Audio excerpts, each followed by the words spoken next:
Hello everyone, this is Cobalt. This is the fourth video in my series on the stats in Brawlhalla. Today I'll be covering defense. Defense in this game is a measurement of how much knockback impacts your character and how much damage they receive from an attack. Defense impacts two portions of the three factors in an attack, base damage and variable force, reducing both of them, which I covered in more detail in my strength video linked above. So in this video I had to do something a little different. Typically, I use the lowest and highest stats, which in this case would be a 2 defense Ember and a 10 defense Magyar, but with how training mode works, it was just easier measuring them running base stance, so its comparison will be between a 3 defense Ember and a 9 defense Magyar. I'll be comparing these using Caspian's Side Sig as a base.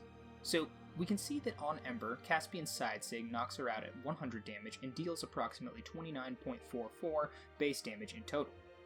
With Magyar, we can see that Caspian's Side Sig knocks out at 120 damage and deals approximately 25.07 base damage.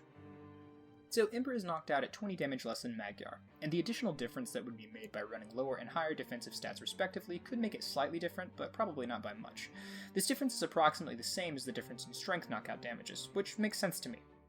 So overall, defense can provide you with some additional longevity to stay around longer, and reduces both the knockback you receive and the base damage done, so it offers some distinct benefits. I think it's a pretty beneficial stat, and one that isn't bad to invest in since it can make you survive more neutral wins through knockback reduction and increasing the time it takes you to reach knockout damage thanks to the reduction in the damage taken from the opponent. So the question then becomes, why pick this over strength? Well, that's certainly character dependent, and if it's more beneficial to run strength for you, then go for it. But on Ember, for instance, you'll likely always want to be running defense just to have an average level of survivability. But it really boils down to your playstyle. Do you want to deal more damage and knock your opponent out earlier, or do you want to receive less damage and get knocked out later yourself? The difference there is how confident you are in neutral. If you think that it'd be better for you to win less neutral and deal more damage whenever you do, then go for it. Or force your opponent to win more neutral in order to knock you out. I think defense and strength are both decent choices depending on what they detract from and the character that you're running, so think heavily about what you're sacrificing and what you're gaining from each of your stat distributions. I know that there wasn't a whole lot to say on this one, but defense is really pretty straightforward.